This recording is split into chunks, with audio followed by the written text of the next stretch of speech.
to see y'all. So today's talk is on the virtuous factors of the Eightfold Path: right speech, right action, and right livelihood.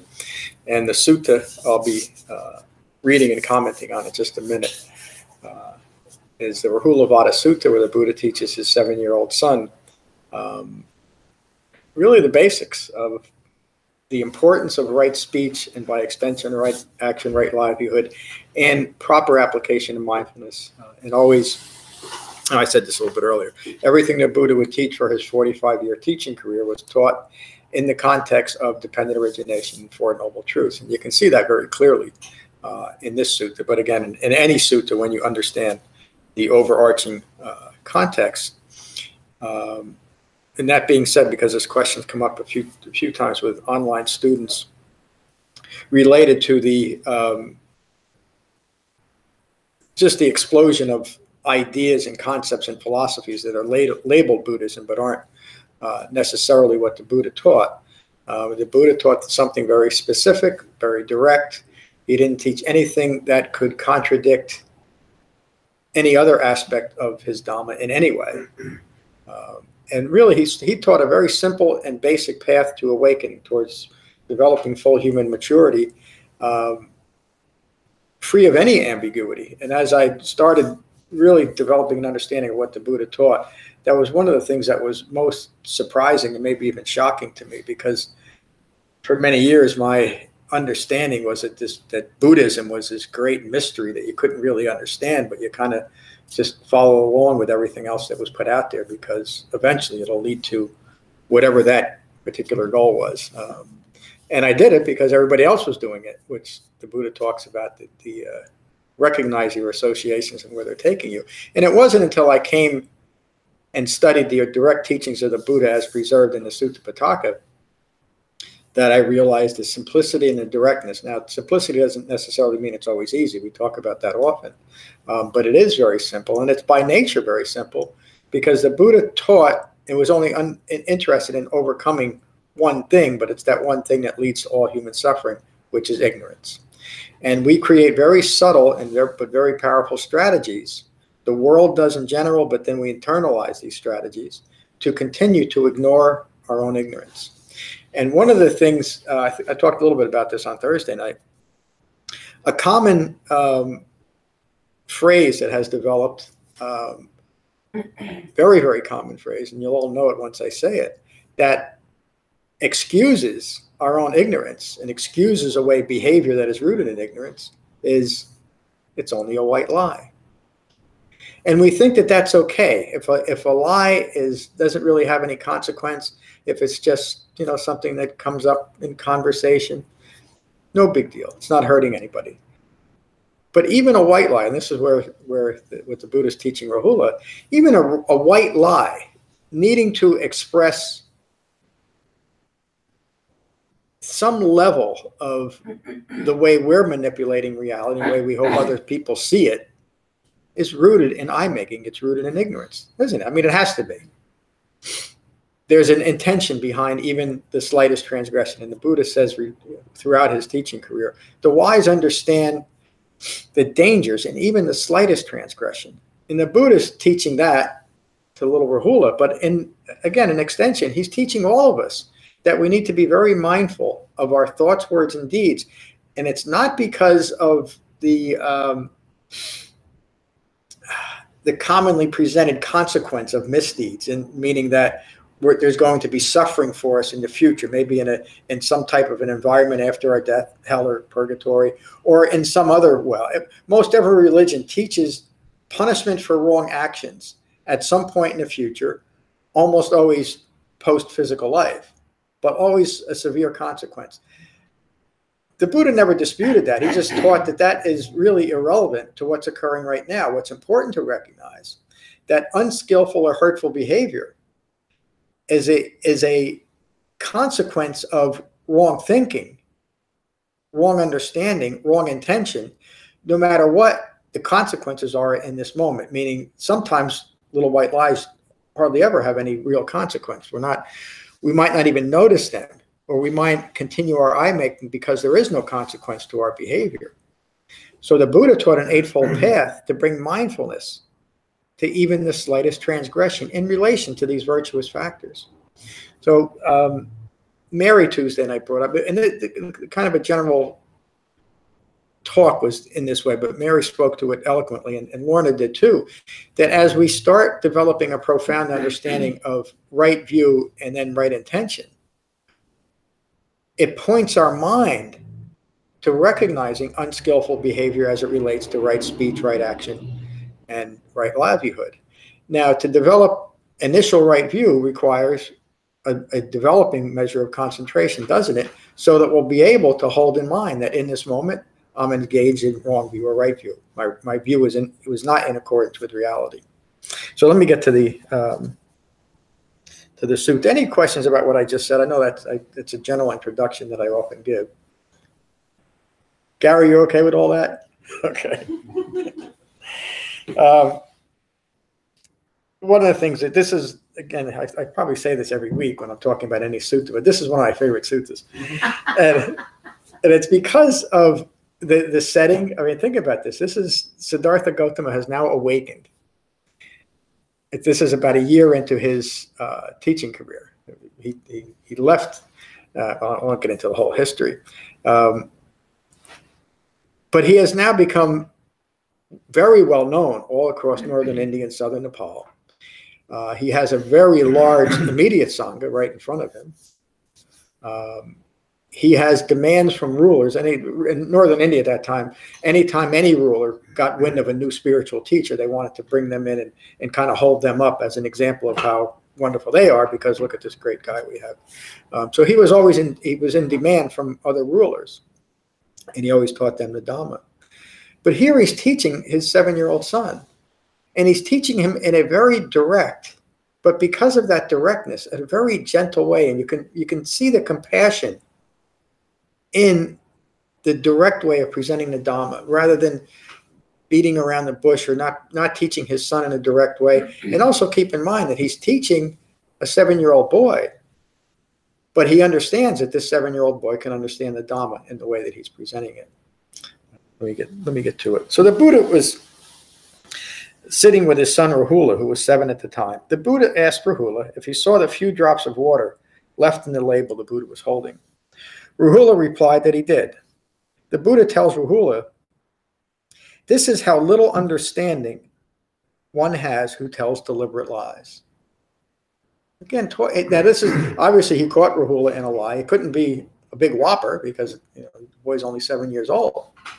But the Buddha knows the significance of even that little lie that Rahula told.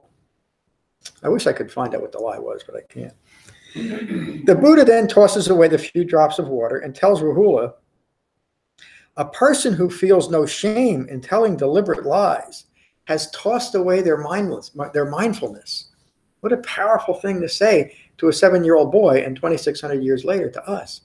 Even the slightest transgression, even the smallest lie is rooted in mindlessness. We've thrown away our mindfulness if we are engaged in telling lies for any reason. And again, if we're telling a lie for any reason, ultimately, it is to continue to elevate a wrong view of self. Right? I mean, that makes sense, doesn't it? There'd be no other reason to do it. Why would I lie if I wasn't trying to protect and defend a view that I'm holding of myself? The Buddha then turns the ladle upside down and tells Rahula, "A person who feels no shame in telling deliberate lies has turned their mindfulness upside down." And the Buddhist, a student asked this question about a week ago, questioning the use of the term shame or regret. And isn't shame or regret rooted in eye-making? Well, that all depends on what your view is coming from. From a wrong view, using shame to beat yourself up and tell yourself how awful you are, how broken you are, which is how most of us treat anything like that, is obviously rooted in wrong view and continued eye-making. But in the framework of the Eightfold Path, skillful shame is simply recognizing behavior that is outside of the framework of that path. And there's no judgment there. It's simply a recognition. Excuse me. It's simply a recognition of behavior that's outside of that framework, which is the sole reason why the Buddha taught an Eightfold Path. Not to judge ourselves harshly. In fact, it's the beginning of gentleness and the beginning of awakening, which is the ultimate gentle experience that we can give ourselves, is to continue with awakening, to recognize behavior that is outside of the framework. In fact, you can say it's absolutely necessary. It is to be said. It is absolutely necessary to recognize behavior in thought, word, and deed that is outside of the framework. That's why the Buddha taught an Eightfold Path. Not to beat ourselves up, but in the most gentle and loving way to awaken. And this is the gentleness and the compassion that he's showing Rahula. The Buddha then shows Rahula the empty ladle and says, whoever feels no shame in telling a deliberate lie is as empty and hollow as this ladle. Anyone who feels no shame in telling deliberate lies is capable of any wrongdoing. What a powerful line there, powerful sentence. If our minds, and of course the Buddha is not saying that if you tell little white lies, you are definitely going to have very, very hurtful behavior. You're going to end up a murderer or something worse than that. But because our minds are still rooted in ignorance, if we're telling white lies, we are stuck in mindlessness, a type of mindlessness, and we are capable of anything because of that mindlessness. And eventually we'll justify any behavior that we do. And again, the Buddha is not saying, and I'm not saying that we'll all end up causing great harm to other people or to society. But we should understand that we're capable of that. And how do we know that? Because look at the model out there. The people in this world that we have recognized as being the most hurtful, even if in a large scale, I mean, I'm talking about the Hitlers and the Pol Pots and, et cetera, their minds began rooted in the same ignorance that our minds are rooted in. And that mind is capable of anything. And the people that I just mentioned, and most everybody who causes harm to other people in their mind, they excuse it away, don't they? In some way. They always do. I mean, there's just this thing that I came across the other day, this guy that, and I'm not getting into any political thing, he killed a couple of cops, and in court, he said, I want to do it again. And in his mind, now think about that, just using him as an example, he's been caught, he's been tried, he's been found guilty of a horrible, horrible act, and yet he can't get past the fact that he didn't do anything wrong. He wants to do it again. That's what the Buddha is referring to. A mind that is rooted in ignorance is capable of any type of wrongdoing. In our own lives, what's most important is to recognize that if we're creating disharmony in our own minds or in our lives in the way we're interacting with people, it's because of a mind rooted in ignorance, pointing directly to how the Buddha described an awakened, fully mature human mind, a mind that is calm and at peace. How can that be? How can we develop and go from a mind that is rooted in delusion and so prone to suffering and disappointing experience to a mind that is rooted in reality and calm and peace no matter what's occurring? Through the Eightfold Path. And it has to come. Think about the obviousness of this. How do we know? How do we know if our minds are still rooted in ignorance? How does a deluded mind know that it's deluded? How do we get past the powerful and subtle strategies that we use to ignore our own ignorance? Look at our own behavior. Because it's in our behavior that the level of our mindfulness or lack of it is going to express itself, won't it?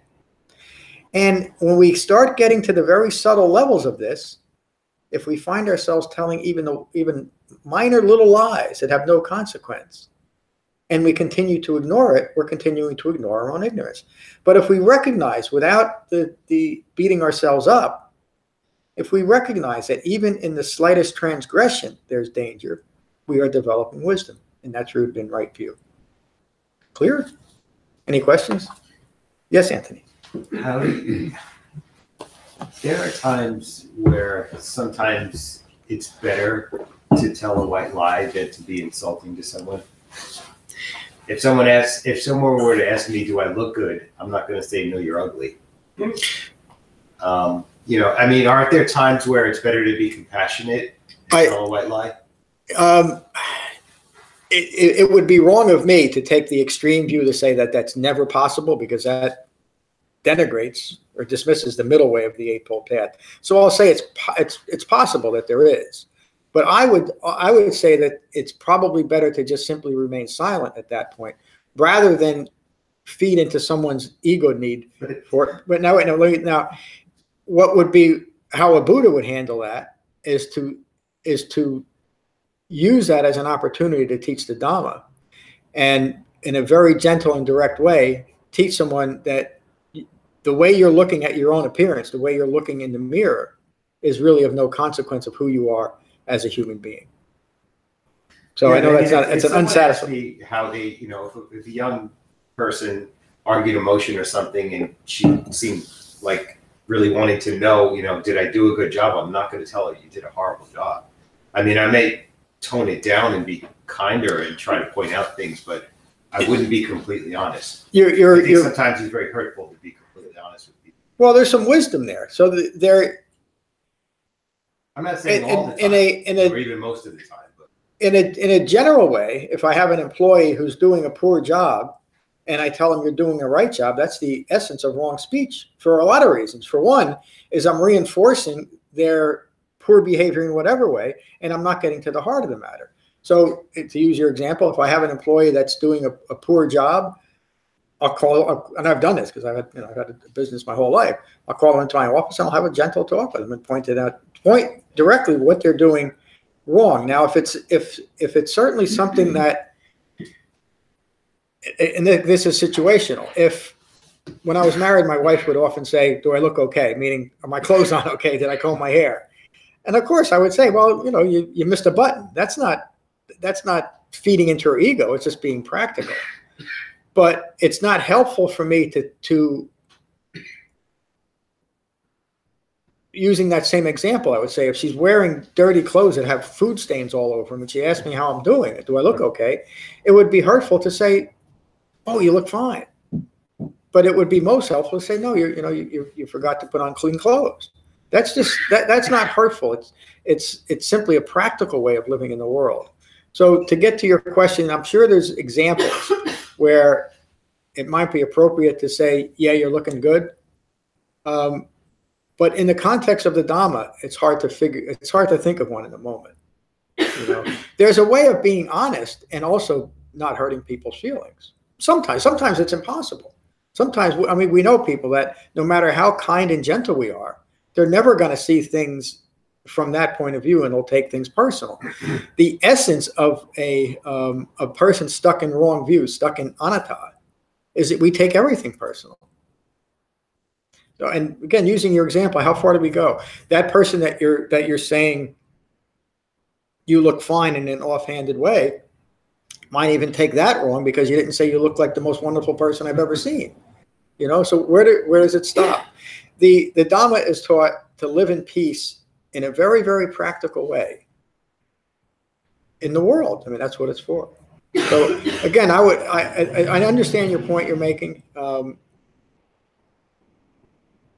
And I would say it's never skillful to tell a deliberate lie, but there's skillful and wise ways to communicate with people. And when we use the framework of the Eightfold Path, it's one of the things that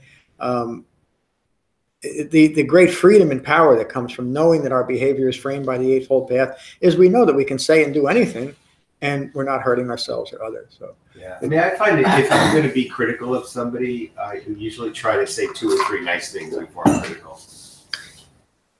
At least that brings a nice balance. But we'll find that, and there's so many examples of the Buddha doing this, that when we don't, it's like that if you don't have something good to say about someone, don't say anything. The Buddha exemplified that throughout the suttas, that people would ask him things that would, even his response would continue to reestablish ignorance in their own minds, and he would just sit quietly. And it wasn't to ignore them, it was just to give a gentle, think about it, think about that. The Buddha's just sitting quietly, showing that this is what's most important, to maintain a calm and peaceful mind. Not to think that you need to satiate, and I know this is, now I'm going further beyond what you were talking about, not to satiate and give credence to people's fragile egos. Jen. I just, Just thinking about sort of what Anthony was saying from a slightly different perspective. So if somebody asks you, well, I guess because human beings, or even if they are, engaged in the Dhamma, are not necessarily awakened. So because we're in relationship, oftentimes words like, how do I look, doesn't mean how do I look. It means, what do you think about what I'm wearing? Yeah. And so then brutal honesty becomes about what I am thinking or feeling about you. And if you're honest about how you're feeling or thinking in this moment, that might not necessarily be truth. Yes. So withholding or saying something that is being as truthful as you can be might be sort of a white lie. So there's that middle way in there. I don't know if I'm explaining. You are. That's what I mean. And actually, you're bringing. So the brutal honesty piece is kind of like when I feel like I'm being brutally honest with somebody, I almost feel like I'm doing it from a place of ego, because I'm, I have a view. Yeah. I have a strong view about what they're doing, and I'm passionate about what they're doing, and that's when I'm kind of like, oh, wait a minute, maybe what I think about what you're doing isn't totally accurate. Yes, and we're teasing this out, right? And it's great that we're doing this. Anthony could ask me how do I look, and in my mind, I really don't like. I think that's gray. I don't like gray sweaters at all. So I'm going to say you look awful. When the truth of the matter is, it's only because of my wrong view that Anthony should only be wearing pink sweaters. Of course, and now look at the conflict. It seeming an inconsequential conflict has arisen because now I'm engaged in professing and insisting that Anthony see things from my point of view, when it really is meaningless. But you're also bringing up another important point. In a intimate relationship, and I'm not talking about just a married, a spousal relationship. What people are often asking how do I look? You're really saying, do you notice me? And that's the important point to connect with someone. And the response rooted in wisdom, if the intention is, yes, I want you to know that I notice you, that's the most important thing. And now think about that in relation to dependent origination. The most hurtful thing we can do to anyone is, the studies have shown this when we treat children this way, but it's true in how we treat each other. The most hurtful thing we can do to another human being is to ignore them. That is the worst. So in understanding where something is coming from, why is a person asking me this? In most cases, it's saying, I need to be noticed. Mm-hmm. I need you to, especially in an intimate relationship, I need you to notice me now. And so most people aren't going to ask the direct question, are they? Do you notice me? Because they don't even understand that's where their own upset is coming from. And so we use common human communication. Just, how do I look? Yeah, I notice you. You're looking good. But what's your intention there? And again, we have to have the framework of the Eightfold Path. If my intention is to let my poorly dressed spouse walk out of the house in rags with food all over their clothing and maybe one shoe and a boot and a hat with propellers on it, and it's not Halloween, I'm not doing her a favor. Keep it politically correct. I'm not doing her or him a favor by saying that.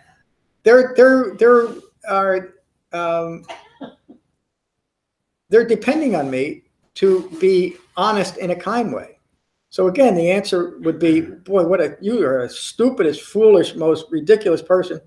That's not kind and direct and honest. But to say, your shirt has a little mustard on it and that hat doesn't go with that boot. To be, again, have normal communication and let other people, most importantly, this is how and again, you can see this, you can see this throughout the suttas, that no matter how foolish the person was acting that was in front of the Buddha, he immediately made them know that he noticed them, that they were important to him. And that is the essence of loving and kind and honest communication. Boy, thank you, and Jen, for bringing this up, because it's so important. Lisa, you had a question or a comment? Well, the comment is, this could really be an interesting whole conversation. It is. Yeah, because, our culture, our society, and social niceties, they call them, I think, but it's kind of smooths the way through life, meeting with lots of different people. And I think that, it's not honesty, but maybe it's just, we don't even think about what we're saying. Yeah, just social conventions. It's just kind of getting through. But, whether or not, with Anthony, he'll laugh at this, but when you, take the oath to be a witness, the truth, the whole truth, and nothing but the truth are three totally different things. And I think you were referring to that a little bit. Because, you try to emphasize, one thing, when you have a friend or people you care about, or just anyone, it's not like you're actually lying, but this is that example. You look very nice. Because generally, so you say nice. Nice could mean anything. Is that a lie? Is that part of the truth? You can tell part of the truth, but you're not telling the rest of it. You kind of pick and choose what you're going to say. Yeah. And about being noticed. So you have mentioned sometimes about when someone will ask the Buddha something that's ridiculous, he doesn't answer because it's ridiculous. But I'm sure that when the person walked in, he was acknowledged, she, whoever, oh, yeah. And all that. But about being noticed, it's so funny. There was a children's book I read to the kids, about 1 million times, and it was just about that. There's no such thing as a dragon. And so, little kid, there's this little dragon that appears in the house. And, look, Mom, look at this. And she's like, well, there's, no such thing. This is a dragon. And she didn't notice it, and it got bigger and bigger and bigger until she was like trying to vacuum the house and tripping over it, but she still didn't pay any attention. And then finally, when she did, it got back to regular size, and the book said, he just wanted to be noticed. Yeah, thank you for that. And so what are we weighing? Someone asked how do I look? What am I weighing it against? The social convention of a perfect human being, which is a perfect, you're a perfect weight and a perfect height and a perfect this and perfect that. Is that what, or is it just to be acknowledged? While you were talking, I was thinking about my mother. She had Alzheimer's, and she eventually, of course, she eventually died. People die. And she was always a good dresser. I mean, she really, not that she wasn't ostentatious in any way, but she always took pride in the way she dressed. As her disease progressed, she couldn't tell. She would be obviously putting on the same clothes that she always did, but she didn't know anymore. And so she would often ask me, and especially when of course, when I would see her, but she would do it almost every time. How do I look? And she always looked okay. And I would tell her, and it would bring great joy to her heart. Now, in that situation, if she was wearing something that wasn't quite right, it didn't matter anymore, did it? And so you get into a big philosophical question. In that case, was it a lie when I said, Mom, you look great? No, it wasn't. Because what's the consequence of it? There was none. And I understood that. But she wasn't going out of the house anymore. It really didn't matter how she looked. What was important was is to contribute to her peace of mind in that moment. There was no consequence. That was my point. That sometimes it's okay to just be nice to people. Yes, and there's the middle way, isn't it? And there's the context of how we're doing it. understanding. There's no more eye making left in my mom, because at that point I don't know that she was capable of eye making. Or, that one of the things that happens in that disease is you lose a lot of self-reference, don't you? So what a great discussion. So Kevin, you had a... Yes. This is something it's a conversation that's been around, I guess, in this practice, at least in the experience that I've had. But it's perhaps it's the wisdom through right view that informs our mindfulness, that influences the quality of our expression. And so when someone asks you, or for instance, you don't like gray sweaters, how does this look on me? A skillful response, maybe as in the Buddha, would be to show compassionately, to say, that's a really nice gray sweater, or how do I look? That's a really pretty outfit, to depersonalize the whole conversation. Then it helps someone understand, well, this isn't about me, it's just this is a nice set of clothing I put on, and it helps them restrain that eye making a little bit, even though they might not have the understanding of the Dhamma, but the expression that we can provide may be skillful and grounded in mindfulness. Yes. Again, the Eightfold Path guides our response. And so it's not so much, what's most important is not so much what people are asking us, but what is our intention in our response.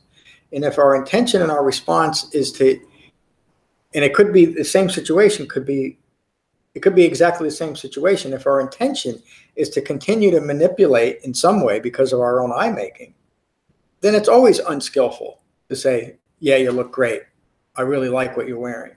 If it is just as a consequence of having a human conversation, and my understanding is that it really does not matter. I'm not trying to contribute to another person's eye making, and because I've let go of all my own self-referential views, it really doesn't matter to me what another person is wearing in a general way. You look fine. It's almost your questions are the wrong questions, sort of. Well, they are. Kind of bringing that, showing, helping someone with that. Yeah, and if it's someone that we don't know, we can't have, if we don't know them, we can't have the proper perspective to understand where it's coming from. But if it's someone that we do know, and it's an ongoing relationship, and we know that that person is very fragile about their appearance, and we have an understanding of the Dhamma, hopefully we'll start pointing them in the right direction so they get past their fragile ego. I mean, that's really the most loving thing we can do. And that, again, that takes the wisdom of understanding the Eightfold Path and developing it ourselves. That's why I say consistently, the most loving thing I can do for myself and for all others is to take to the Dhamma and awaken. Because then I know I'm not contributing in any way to other people's eye making, and I can bring peace in any relationship then. That's the middle way, right? Because if we sit there and sit silent, we're ignoring somebody. That's not going to work. Yeah. We tell them we love their gray sweater when we really hate gray sweaters. Yeah, and that's what Anthony was bringing out, is that where is the middle way here? I can see that's a nice gray sweater. That's a nice gray sweater. Yeah. So right speech is not about you being brutally honest. It follows from right view and right intention, and then it is always peaceful, no matter what we say. And that is the most important thing. Boy, it was really great to flesh that out. Thank you. Thank you all. All right, let me finish this. A loose thread there. I had to pull it. Thank you. Can I just a little thought too? You could turn the question back on the person. Why do you ask? Why do you want to know how I think you look? Or why do you want to know how I did in that presentation or something like that? What is your question about yourself that you want to express? What's your doubt or thought? Yeah, and again, if we know someone is always coming from that fragile ego point of view, and we understand the Dhamma, we'll introduce the Dhamma to them and say, I used to feel like that. And I could say that about myself too. I was always worried about how people were seeing me. It didn't fall away to a great extent until I developed the Dhamma. So that, again, that's the most loving thing we can do. When we find someone whose ego is fragile, show them a way to let go of the ego completely. That's what the Buddha was teaching. And so he would never teach anything that would reinforce that anatta, that fragile ego, would he? He never does it. So let me go back that one line. Anyone who feels no shame in telling deliberate lies is capable of any wrongdoing. So train yourself, Rahula. I will not tell a deliberate lie for any reason, even jokingly. Even jokingly. Why is that? Why can't I tell a lie even in a joking way, and I know that it has no real consequences? Why? Because it's a reflection of my own ignorance. It's not because it doesn't have a grand consequence. Most of us will start looking at our behavior, initially at least, from the consequences that follow because we notice it. But as we deepen our concentration and deepen our understanding of the Eightfold Path, including right view and right intention, then we recognize the danger and even the slightest discretion. So even in a joking way, if I'm telling white lies, it's because of my own need to ignore my own ignorance. And some people, it's hard to imagine not even telling a few little lies here and there, even inconsequential. It can't be the idea of having complete honesty all the time, an honest and peaceful mind, is so far removed from the establishment of an ego self that it can't even be imagined. And so we'll create scenarios why it's okay to do this and it's okay to do that. But if we are really interested in awakening as the Buddha teaches awakening, we'll recognize, and this short sutta points this out so beautifully. It's not because it's okay, meaning it doesn't have any consequence. It's because it's a reflection of the way that I'm thinking. And ultimately, the way that I'm thinking will be shown in our behavior. So it's in our behavior that we must look to get a reflection of what I'm holding in mind. And am I holding in mind the continued establishment of self rooted in wrong views, rooted in ignorance? Or am I holding in mind the principles of the Eightfold Path so I can let go of all those wrong views and develop right view? The Buddha consistently, and not consistently, always described awakened right view as a view that understands at a penetrative level suffering. And so even the little white lie is an aspect is contributing to suffering. So that's the end of the talk today. So we'll go around the room. But any questions directly to the talk? Jay. I guess the one thing that occurs to me in this is the difference between trying to be an awakened person or an awakened Buddhist or a superior person. I guess the I Ching's always talking about superior male do this, superior male do that, or just being the average person and being polite and not telling somebody, yeah, you're fat, when they ask you that. So there's two different things. I mean, do you want to become an awakened Buddha, or do you just want to get through life in a relatively pleasant way? There's two different things. It depends what your aim is. And if your aim is to be perfected in some way, well, then every little thing you got to do correctly. Yeah, and we have the framework for that too. This just to be clear, because the Buddha didn't teach anything like superior or inferior. Every human being has the potential to awaken, and even more than just the potential. Every human being can awaken, and he taught a very direct path on how to do it. And part of that path, an important part of that path, is recognizing our behavior in thought, word, and deed. But again, not to overanalyze or even analyze our behavior. The framework shows us how to look at behavior. It's either unskillful or skillful. If it's unskillful, recognize it and abandon it, period. And for the sole purpose of awakening, to developing full human maturity. So good question, Jay. Kevin, good to see you this morning. Nice to see you. Don't really have much to add to the talk there. I mean, sometimes silence is wisdom's best reply. So, Yeah. Practicing restrained speech happens for all of us. I think we can use the mindfulness we're cultivating here to have that quality of expression. That's it. Yeah. Thank you. You look good today, by the way. I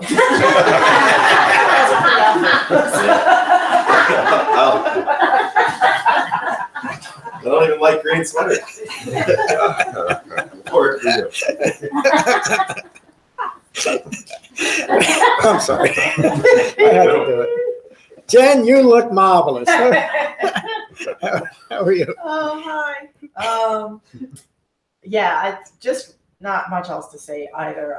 Right speech is more, for me, just as I've entered into right speech, my experience is just way less speech. Yeah. Much less talking. Thank you. That's it. More breathing, less talking. 4 foundations of mindfulness. When in doubt, go back to the breath. Yeah. You'll be all right. I should follow that, but I mean, I was a teacher too. I'm a teacher too, so I stand up and talk a lot, yeah, and I talk less. that is so profound to recognize that as we practice right speech and all the right action, etc. We're going to do a lot less of it. It's just one aspect of right speech is to recognize and abandon idle chatter when it's not necessary, or even if it might even seem necessary, but if it's likely to fall on deaf ears, people aren't going to listen to us. Keep your mouth shut. Scott, good to see you this morning. I like the idea of ignorance and lies, perpetuating, like people that I had lied to in the past, because they lie so much. It's almost like you are perpetuating their lies, and you both know you're lying at the same time. Yeah. It doesn't even make any sense. I guess it's because it's rooted in ignorance.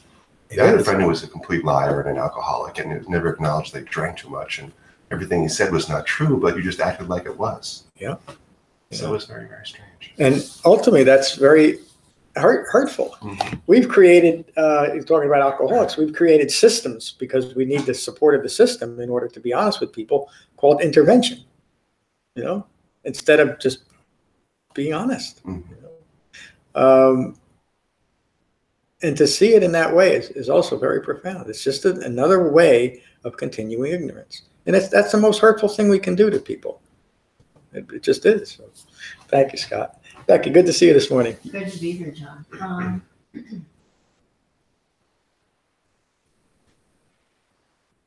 I find that it's where I am in the study of this. It's very hard for me to tease apart when I'm responding or when I'm using speech that is coming from such an ingrained, conditioned response that I don't recognize it yet. Yep. And that is sort of what I'm working on now. Yeah. I just, I don't recognize when I'm doing it. I know the sort of or tricks that you can grab onto. I know I've practiced silence, and I've seen how that works. But for the most part, when I'm dealing with a really complicated situation, which I'm dealing with right now, and it's a situation that is really, I have been put in a certain position for many, many, many, many years. And I've become conditioned to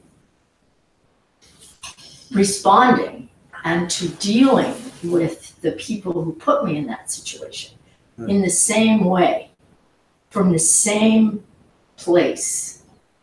And now I have to change that. I have to be different. Yeah. And it's I think it's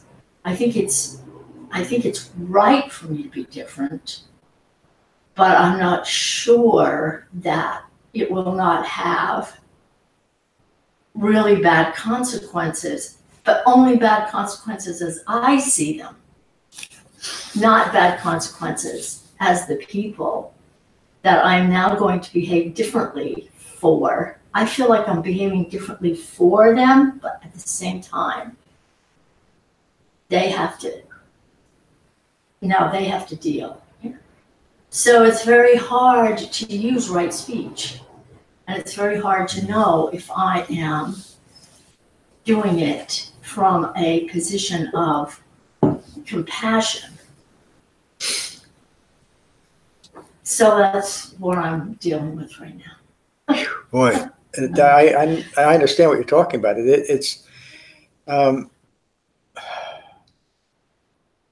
There's structures that form in relationships, especially ongoing relationships, that even though they may be rooted in ignorance,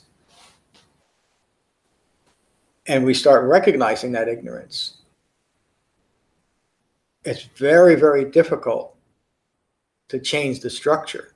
And it relates directly to dependent origination and an aspect of impermanence. Ignorance is rooted in impermanence by denial of impermanence. And so continuity obscures the impermanent nature of all things. And so we create structures to provide the illusion of continuation. The Buddha teaches that from ignorance of Four Noble Truths, mental fabrications arise. Another word for mental fabrications are assumptions, and it's those assumptions that we attach to these structures that are themselves rooted in ignorance. And so it feels palpable. It feels like there's something real here that's insisting, that's providing the structure for my behavior. How am I going to break down that structure?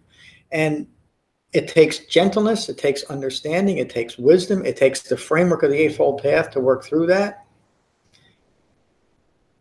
And it's only, or usually only when we get to the other side of that we recognize there was really nothing there. And you described all of that. That's remarkable. You understand that there's really nothing here, but in the moment, the experience of it is, boy, this is real as hell. Yeah. How am I going to get through it? The only way to get through it is to maintain the refined mindfulness of the Eightfold Path and let the virtuous factors rooted in right view and right intention guide our behavior. And again, if we can treat ourselves with great gentleness, beginning on our cushions, but now developing the Eightfold Path, we're able to do it with other people. And so also in your description, and I don't think I'm jumping to conclusions, you're talking about getting another person upset with the changes that you're making in your life. And that's a very practical problem, isn't it? And what can we do? Continue. It's all we can do. But we do it with gentleness and understanding. Drew asked on Tuesday, and I think I'm pointing like he's here. Drew was sitting in the back where Diane was. Remember this, Drew? This common thought that that Siddhartha Gautama was so selfish to leave his newborn and his wife and go seek enlightenment. How selfish could you be? Well, for one thing, that was commonly accepted that men did that. And there's still parts of Southeast Asia, but at the time in northern India, that it was good for everyone to go out and seek enlightenment because then everyone benefited. And so much so that eventually Rahula came into the Sangha and his wife, then ex-wife, came into the Sangha too, and both developed awakening, became central figures in the Sangha. And where am I going with this?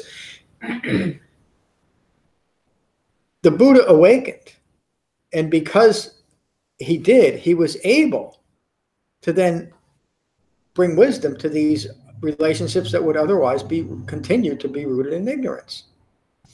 And so much so that he ended up teaching his father, the king, too. And his father, the king, became a member of the Sangha. So it's difficult. That's why I say this is a path of ease and joy, but it's not for the faint of heart. Becky's describing that. As we change, and sometimes in very profound ways, those that are closest to us are going to notice. And often they're going to feel like we're leaving them behind. Or they can feel like that, especially if we don't do it within the framework of the Eightfold Path. People will feel, and sometimes even then, even when we are acting in complete accordance with the Eightfold Path, other people are going to be challenged by it. And there's really nothing we can do except to be gentle and loving with them too. That's part of it. If there's an arrogance, and this is something else that can develop without an Eightfold Path, if there's an arrogance about what a great spiritual person I'm becoming, look at you, well, that's going to be hurtful, isn't it? It's not very well rooted in wisdom.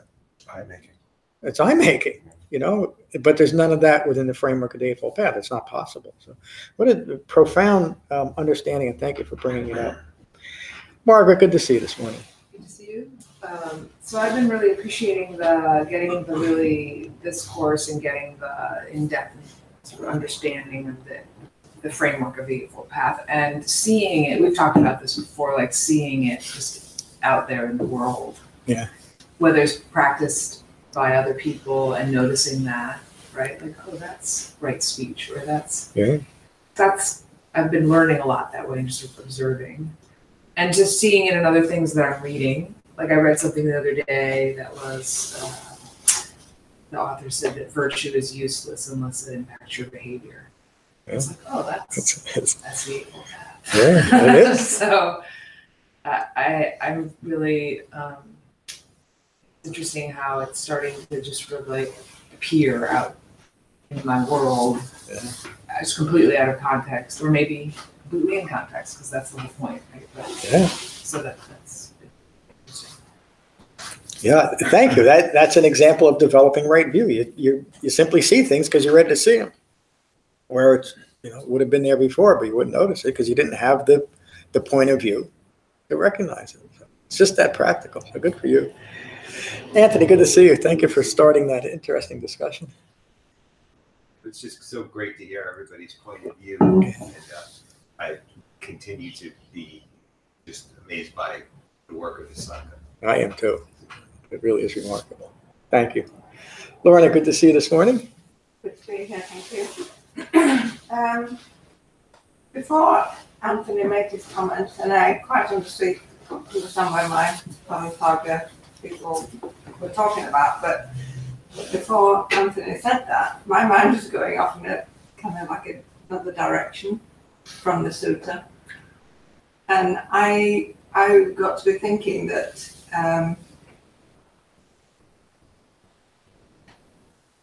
the slightest discretion that the Buddha was referring to about telling lies, and my mind was going to that I'm not in control of myself and my thoughts, and that in a sense that I'm kind of in a situation where I'm a danger to myself because of I want to I make in every moment and attach myself to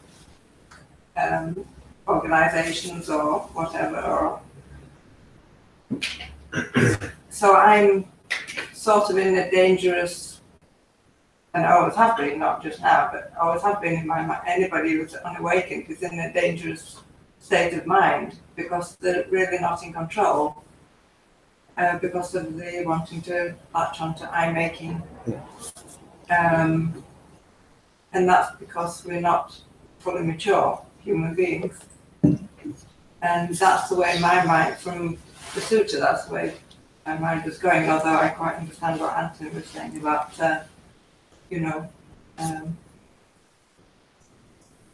just being not too brutally honest sometimes in life. But so my mind was sort of recognizing the steps from that, and that and I don't know how I got there from this sutta.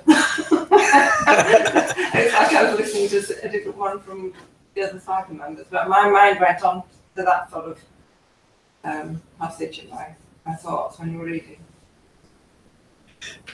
But you recognize it all comes down to I-making. Absolutely. And recognizing it and abandoning it. I recognize that my mind is in a juvenile state. It's not mature. This is what the problem is. And this is, so because I'm, as I am, I'm vulnerable to, becoming a terrorist. I'm not saying I would become a terrorist, but I could become a terrorist. I could become an extreme Greenpeace member and, hang on to the side of a boat like they do on the news clips, and all that sort of stuff, or I could become an alcoholic or something. It's there, it's possible for my mind to do that. Yeah. And that's kind of scary when you really see yourself in that state. That's the state I'm in now. And understanding that, it's kind of, you really look at yourself. Yeah, and that's just what the Buddha's pointing out here. He's not saying that we're all going to end up blowing up buildings if we're not careful, but the potential's there, and that's where it comes from. Again, that's why I say the most loving thing we can do for ourselves and all other sentient beings is to awaken. So I eliminate that potential in myself. I would bet every one of us has done things out of frustration or anger that we wish we didn't do. That's where that's coming from. And as you're talking, I was thinking of a few incidents in my life that I acted out in such a horrible way. And, where did that come from? It came from a lack of understanding of who I was and taking myself too damn seriously, too personally. Again, the essence of an awakened, fully mature human being is you don't take anything personal because you understand that nothing is personal, no matter what another person is doing or what's going on in the world. It's only personal when I make it my own, when I cling to it. Thank you for bringing that up. Lisa, good to see you this morning.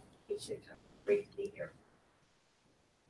Well, as usual, I have about 1 million thoughts, thinking of all the great things that different people said, and then, just so meaningful.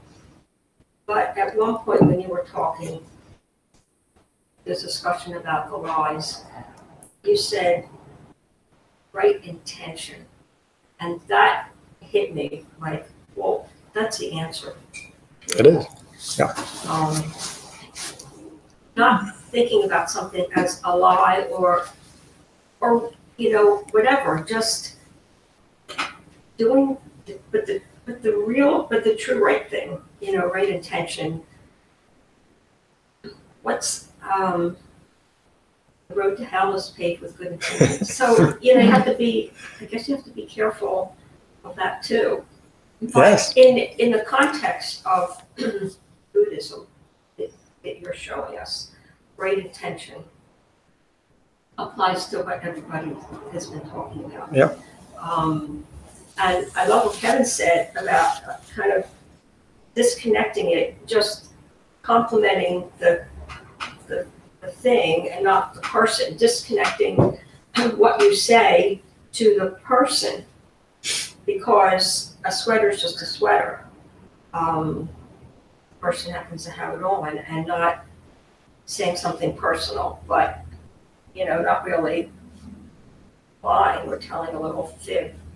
That's another word, fibbing, which is a lie, I guess, another way. And I know what Becky was saying too, because how children grow up, they go home, let's say they get together, and sometimes everybody resumes their former position in the family. The things that were said to you 1,000,000 times there's resentment there. Kids have grown up, parents are older, whatever, but very often, they're sleeping in the bedroom they were when they were a kid, and then everybody sort of reverts, but you would like to be treated more like an adult and not a child. So, and that can happen in healthier families. Or a situation where you're trying to lose weight, let's say, and then someone says, well, it's just one little piece of cake, you can have that. Which is like, hey, is this a conspiracy against, it's like that's like a mini aggression. People talk about these little mini aggressions out there in society, where things people say, it doesn't even reach consciousness that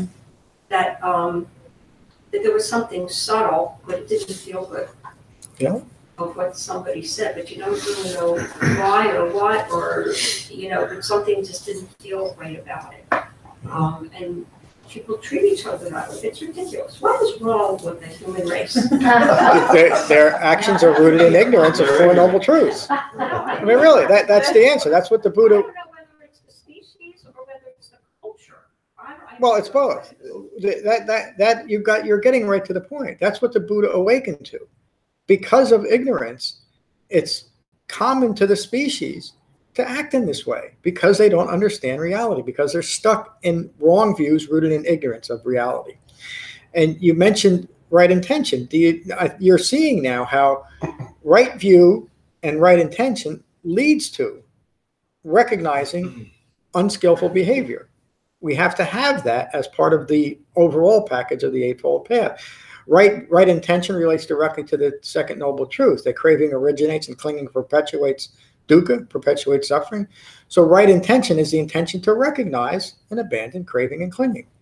And if we're holding that intention, remember, rooted in right view, then when I'm engaged in idle chatter or telling a lie, because I have the underlying mindful intention to recognize and abandon that, I'll notice it. If I don't, I won't. I'll just continue it, or I'll justify it in some way, which is really what occurs. Whether it's in that relationship, family relationships that had that structure already established. There were 6 of us. I had 3 brothers and 2 sisters. One sister just passed a couple of weeks ago. It's remarkable to me how when we would get together, we all acted like we did when we were a young family unit. The oldest was my oldest sister, and the youngest was my youngest sister. And so the time when, say, I was 15 and she was 20 and Susan was whatever she was, we acted the same way. We acted childish. We played the same roles that we had back then. Of course, I didn't. But they all did. and we do that on a global scale in the human family. We have these relational structures developed, and we can't get out of them, even though we know how hurtful they are. And that goes on. Why can't we get out of it? Because we continue to ignore our own ignorance. We don't have anything, we don't have the framework to recognize this behavior that is rooted in ignorance. Unless we develop the Eightfold Path, like you just described, like we're all describing. Again, it's remarkable how we talk about this in such a direct way, how we're developing and gaining and integrating the Eightfold Path. I've never been around the Buddhist game for a long time. I've never seen it to this level anywhere. In fact, again, I'm not putting anything down. It's hardly existent in modern Buddhism. Actually talking about and integrating the Eightfold Path as a path to awakening, as opposed to other things that we might want to do. Thank you. Jay, good to see you. Thanks. Good to be here. And I've got to say that I'm more in a mode of listening to what everybody said and trying to digest it than to come up with anything else to throw into the soup. Boy, that the essence of not eye making. Thank you, Jay. I'm glad you're here today. Gary, what do you think of all this? Great. Here. I would say, as far as the asking about how do I look, I have an image of someone that would ask that. They asked that of me, and I'm probably the world's worst person on fashion. So I would probably comment on what they were wearing, but also reassure them that they're a great person too. Yeah. And for me to come here today is obviously it's my first trip here. So it's a little bit different than I expected, but much very, very enriching. I'm on a bit on the spiritual path, so it's allowed me to calm down a bit and to have a bit more presence of mind, both in this environment as well as the meditation and the discussion. I didn't anticipate the discussion, so it's been rewarding. Thank you, Gary. Welcome to our Sangha. Can I ask what you expected? Well, I wasn't quite sure what to expect, so that was a bit why I wanted to talk to you a little bit beforehand. But I guess what I'm trying to get to is a method of centeredness in my life, and with all the stresses that are around, work related and personal related, So I'm looking to try and put some perspective to that. Yeah. And I've looked into a couple of things, and it was suggested for meditation in particular. So I guess I'm trying to get that out of meditation, trying to clear my mind a bit and get some perspective and some centering in my life. Great. Thank you. Thank you for your answer. The first noble truth, dukkha occurs. There is dukkha in the world. Dukkha can be described very simply as stress. So the Buddha recognized that 2,600 years ago as the common human problem of stress. Stress arises. And stress arises because of views rooted in ignorance, meaning wrong views. And if you think about what wrong views implies, it implies a deluded way of looking at the world. How can a deluded mind know that it's deluded without a way of reflecting those thoughts and actions on itself? And that's why he developed an Eightfold Path as a practical way of recognizing our own wrong views rooted in ignorance of Four Noble Truths that create and contribute to ongoing stress in our lives. And then the Buddha also taught, and we're getting into this next week, that as a result of the preoccupation with dukkha, the preoccupation with stress, meaning I'm always chasing after things that make me feel good or that I approve of, and I'm doing everything I can to avoid anything that takes away from my satisfaction or that I don't approve of. That becomes the underlying distraction of every moment in our lives. And so because of that distraction, our minds become unconcentrated. What we're getting into next week are the concentration factors. So it takes a meditation method that develops concentration and not anything else. Again, this is what the Buddha taught. You need to develop a well-concentrated mind so that you can hold in mind the refined mindfulness of the entire Eightfold Path. So you gave yourself a good start today. I hope you continue to join us.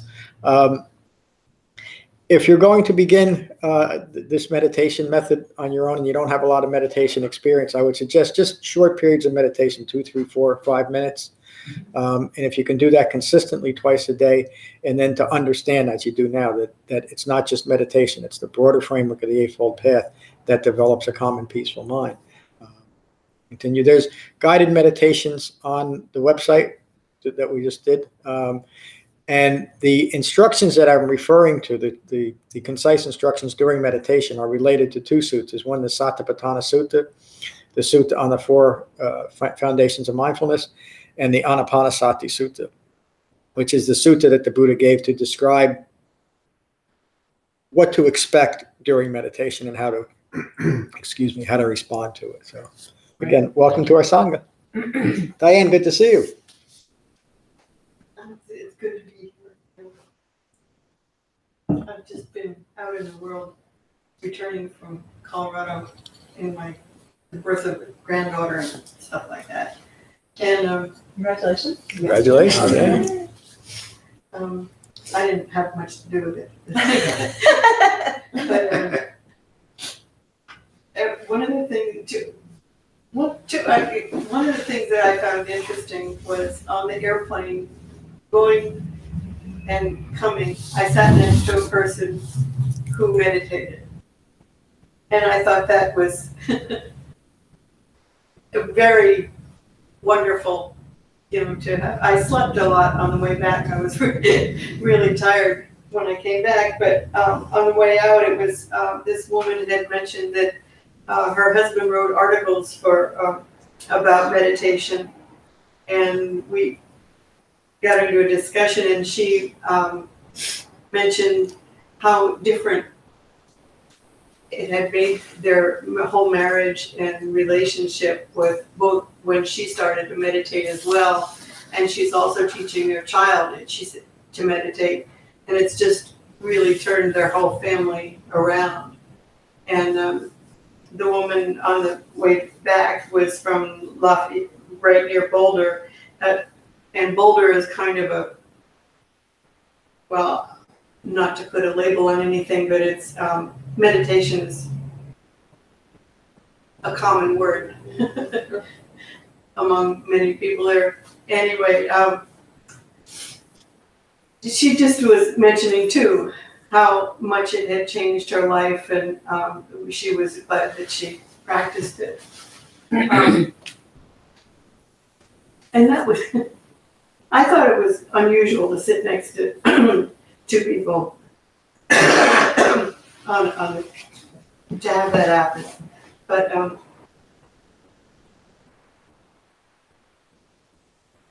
other than that, I've enjoyed the discussion,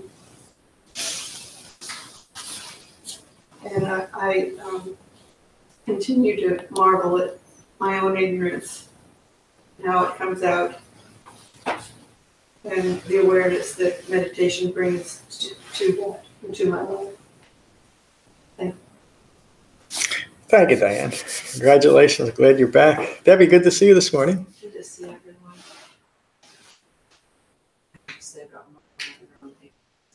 Kind of relates partly to what Lauren was saying too about just, part of this journey is just becoming more and more aware of that. Yeah, my mind and how scattered it is or ignorant. I was marveling at Becky's insight about that whole situation she's in. I'm starting to get a little insight about, situation from my childhood that keeps kind of recreating itself, and how I just need to use what I'm learning. It's just hard when you're in it to remember that this is my ego. Yeah. And if I can be aware of my fragile ego in this situation, I can maybe start to not carry into the same competitive situation. So, trying to use that insight, but wishing I had it more often. And I don't have a lot to say. It was an interesting discussion. I just once again enjoyed being here. Thank you, Debbie. You said a lot. And it is that we first have to be able to recognize where this fragile ego is coming up, exerting itself. That's the beginning of developing the Eightfold Path. So good for you. Thank you for bringing it up. What a marvelous class. There was 2 announcements I had. Boy, talk about well-concentrated mind. Our retreat's coming up May 17th to 20th. If you're going to join us, and you are, please reserve your room as soon as possible. It just helps so much with my planning and logistics. Info on the website. March the 4th, that the Raritan Learning Cooperative is our ongoing Dhamma practice. And March the 4th is a day that every one of us is going to go and help paint the place. It needs a coat of paint. So please put that to Sunday, 1 o'clock. There's a little info on the website. I'll put some more up. And I'll talk a little bit more about that, I think, next week. Next week, the 3rd Saturday of every month, Matt teaches Qigong directly after our class on Saturday mornings. And if you haven't had a class with him, it's just I don't even want to use the remarkable. It's a very skillful and useful addition to what we do here. And Qigong, and especially the way that Matt teaches it. Matt has a deep understanding of the Dhamma and really brings the Dhamma into his Qigong instructions in a remarkable way. So I would encourage you to if you come next Saturday, to stay for another hour and take one of his classes. I think that's it. We'll finish with metta as we always do. So find your relaxed meditative posture. Gently close your eyes and gently close your mouths. And again, take a moment to become aware of the sensation of your in-breath and your out-breath. And these are the Buddha's words on metta from the Karaniya Metta Sutta. This is what should be done by one who is skilled in goodness and who knows the path of peace. Let them be able and upright, straightforward and gentle in speech, humble and not conceited, contented and easily satisfied, unburdened with duties and frugal in their ways, peaceful and calm and wise and skillful, not proud or demanding in nature. Let them not do the slightest thing that the wise would later reprove. Wishing, in gladness and in safety, may all beings be at ease. Whatever living beings there may be, whether they are weak or strong, omitting none, the great or the mighty, medium, short, or small, the seen and the unseen, those living near and far away, those born and to be born, May all beings be at ease. Let none deceive another or despise any being in any state. Let none through anger or ill will wish harm upon another. Even as a mother protects with her life her child, her only child, so with a boundless heart should one cherish all living beings. Radiating kindness over the entire world, spreading upwards to the skies and downwards to the depths, outwards and unbounded, freed from hatred and ill will. Whether standing or walking, seated or lying down, free from drowsiness, one should sustain this recollection. This is said to be the sublime abiding. By not holding to fixed views, the pure-hearted one, having clarity of vision, being freed from all sense desires, is not born again into this world. Thank you all for a wonderful class. Peace.